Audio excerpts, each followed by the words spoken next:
Gora tasty world channel ప్రేక్షకులకు స్వాగతం. ఈరోజు నేను మీకు పాల తాలికలను విరిగిపోకుండా చిన్న చిన్న టిప్స్ ఫాలో అయ్యి ఎలా ఈజీగా ప్రిపేర్ చేసుకోవాలో చెప్పబోతున్నానండి. ఇది చాలా సాఫ్ట్గా చాలా టేస్టీగా కూడా ఉంటుందండి. ఒక్కసారి తిన్నారంటే గనక అస్సలు వదిలిపెట్టరు. ఇది పిల్లలకి పెద్దవాళ్ళకి అందరికీ కూడా బాగా నచ్చుతుందండి. మరి ఆ తయారీ విధానం ఏంటో లేట్ చేయకుండా స్టార్ట్ చేసేద్దామా? ముందుగా పాల తాలికల్ని తయారు చేసుకోవడం కోసం ఒక గ్లాసు బియ్యాన్ని తీసుకోవాలి.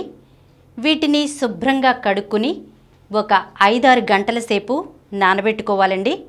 ఒక 5-6 గంటల తర్వాత బియ్యం నానిన తర్వాత మళ్ళీ వీటిని శుభ్రంగా కడుక్కుని ఒక క్లాత్ మీద తడి లేకుండా ఆరబెట్టుకోవాలండి. తడి ఆరిపోయిన తర్వాత వీటిని ఒక మిక్సీ జార్లో వేసుకుని మెత్తగా గ్రైండ్ చేసుకోవాలి. ఇప్పుడు మనం ఈ పిండిని జల్లించుకోవాలండి. ఇప్పుడు మనకి తడి బియ్య పిండి రెడీ అయినట్లేనండి. ఈ తడి బియ్య పిండిని మనం ఒక కప్పు తీసుకోవాలి. ఇప్పుడు ఒక ప్యాన్ పెట్టుకుని అందులో మనం ఏ కప్పుతో అయితే బియ్య పిండిని కొలుచుకున్నామో అదే కప్పుతో ఒక పావు కప్పు వాటర్ పోసుకోవాలండి. ఇందులోనే తురిమిన బెల్లాన్ని వేసుకోవాలండి. ఎందుకంటే తాలికలు మనకి చప్పగా ఉండకుండా ఇలా చేసుకోవాలన్నమాట. మనం బెల్లం కరిగిన తర్వాత ఇది మరుగుతూ ఉన్నప్పుడు మనం ఒక కప్పు తడి బియ్య పిండిని తీసుకున్నాం కదా, ఆ బియ్య పిండిని వేసుకుని చక్కగా పిండి ముద్దలు లేకుండా కలుపుకోవాలండి. ఈ ప్రాసెస్ అంతా కూడా స్టవ్ ఆఫ్ చేసి మనం కలుపుకోవాలి ఈ పిండిని. ఇలా ఒకసారి కలుపుకున్న తర్వాత మనం చేత్తో దీన్ని మిక్స్ చేసుకోవచ్చు. చక్కగా పిండి ముద్దలాగా మనం దీన్ని తయారు చేసుకోవాలండి. ఈ పిండి ముద్ద మరీ సాఫ్ట్గా ఉండకూడదు, అలాగని చెప్పి మరీ గట్టిగా ఉండకూడదండి. ఇలా తయారు చేసిన పిండి ముద్దను మనం చిన్న చిన్న తాలికల్లాగా తయారు చేసుకోవాలి. ఈ పిండి మొత్తంతో కూడా తాలికలను మనం తయారు చేసుకోవాలండి. ఇప్పుడు ఒక గిన్నె పెట్టుకుని అందులో ఒక కప్పు బెల్లాన్ని వేసుకోవాలండి. మనం ఏ కప్పుతో అయితే మనం బియ్య పిండిని తీసుకున్నామో అదే కప్పుతో మిగిలినవి కూడా కొలుచుకోవాలన్నమాట. ఇందులోనే ఒక అరకప్పు వాటర్ పోసుకోవాలండి. వాటర్ పోసుకుని మనం బెల్లాన్ని కరిగించుకోవాలి. బెల్లాన్ని జస్ట్ కరిగిస్తే సరిపోతుందండి, పాకం పట్టవలసిన అవసరం లేదు. ఇప్పుడు ఏం చేయాలంటే వేరొక ప్యాన్ పెట్టుకుని అందులో 2 కప్పుల వరకు పాలను పోసుకోవాలండి. తర్వాత ఇందులో ఒక అరకప్పు వాటర్ పోసుకోవాలి. ఇందులోనే మనం ముందుగా ఒక పావు గంట ముందుగా నానబెట్టుకున్న పెసరపప్పును 2 స్పూన్ల వరకు వేసుకోవాలండి. ఇలా పెసరపప్పును వేసుకోవటం మూలంగా పాయసం టేస్ట్ అనేది చాలా బాగుంటుందండి. ఇప్పుడు ఈ పాలు మరగటం స్టార్ట్ అయ్యాక మనం తాలికలు తయారు చేసి పెట్టుకున్నాం కదా, ఆ తాలికలను వేసుకుని స్లోగా కలుపుకోవాలండి. మనం స్పీడ్గా తిప్పేయకూడదు. ఎందుకంటే స్పీడ్గా తిప్పేస్తే కనుక పాల తాలికలు అనేవి విరిగిపోతాయి అన్నమాట. మనం స్లోగానే తాలికలను ఉడికించుకోవాలి. ఈలోపు మనం ఏం చేయాలంటే ఒక చిన్న గిన్నె తీసుకుని అందులో 2 స్పూన్ల తడి బియ్య పిండిని వేసుకుని కొద్దిగా వాటర్ పోసుకుని వాటిని ఉండలు లేకుండా బియ్యపు నీళ్ళని మనం ప్రిపేర్ చేసుకుని పక్కన పెట్టుకోవాలి. ఈలోపు మనం చూస్తే కనుక తాలికలు ఉడుకుతూ ఉంటాయన్నమాట. ఇందులో ఉన్నటువంటి పెసరపప్పు ఉంది కదా, అది మరీ మెత్తగా అవ్వకూడదండి.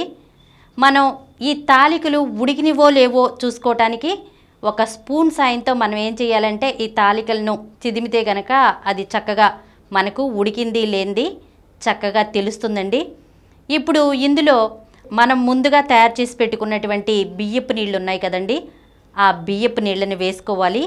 ఇలా ఈ బియ్యపు నీళ్ళని మనం యాడ్ చేయటం మూలంగా ఏమవుతుందంటే పాయసం అనేది చిక్కబడుతుంది, అలాగే టేస్ట్ కూడా చాలా బాగుంటుందండి. ఇప్పుడు దీన్ని మళ్ళీ మనం ఒక 2 నుండి 3 నిమిషాల పాటు ఉడికించుకోవాలి. ఇలా ఉడికించుకున్నట్లయితే కనుక తాలికలు చక్కగా ఉడికిపోతాయండి. 3 నిమిషాల తర్వాత మనం మూత తీసి చూస్తే కనుక తాలికలు చక్కగా ఉడికిపోయి ఉంటాయి. ఇప్పుడు స్టవ్ ఆఫ్ చేసేయాలి. ఆఫ్ చేసి మనం దీంట్లో బెల్లం నీళ్ళని యాడ్ చేసుకోవాలండి. ఈ బెల్లం నీళ్ళని ఏం చేయాలంటే మనం వడకట్టుకుని పోసుకోవాలన్నమాట. ఇలా వడకట్టుకుని పోసుకోవటం మూలంగా అడుగున గసి లాంటిది ఏమైనా ఉన్నట్లయితే గనక అది పోతుందండి. అందుకని నేను వడకట్టుకుని వేసుకోమని చెప్తున్నాను. ఇప్పుడు ఏం చేయాలంటే ఒక ప్యాన్ పెట్టుకుని అందులో ఒక 2-3 టీ స్పూన్ల నెయ్యిని వేసుకోవాలండి. నెయ్యి వేడెక్కిన తర్వాత అందులో ఒక 10-15 జీడిపప్పు పలుకులు, ఓ 10 కిస్మిస్ కూడా వేసుకుని వేయించుకోవాలండి. ఇలా ఇవి వేగిన తర్వాత వీటిని మనం పాల తాలికల్లో యాడ్ చేసుకోవాలి. అలాగే ఇందులో ఒక 1/2 టీ స్పూన్ యాలకుల పొడిని కూడా వేసుకోవాలండి. అంతేనండి, ఎంతో సాఫ్ట్గా టేస్టీగా ఉండే బెల్లం పాల తాలికలు రెడీ అయినట్లేనండి.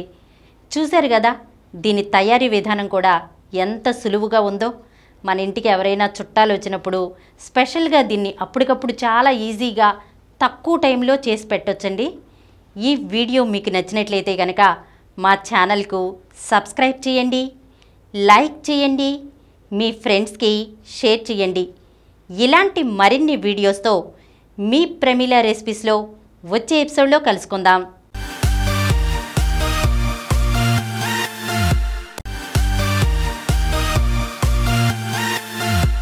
ఈ కార్యక్రమం మీకు ఎంతో నచ్చింది కదా.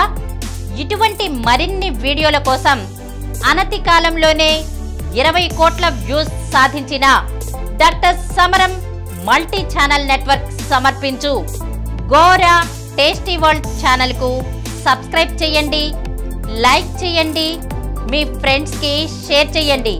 అలాగే ప్రక్కనున్న గంట సింబల్ని ప్రెస్ చేయడం మర్చిపోకండి. Please download Samaram multi-channel app and watch your favorite channels from your mobile. App available on Google Play Store and subscribe to the channels.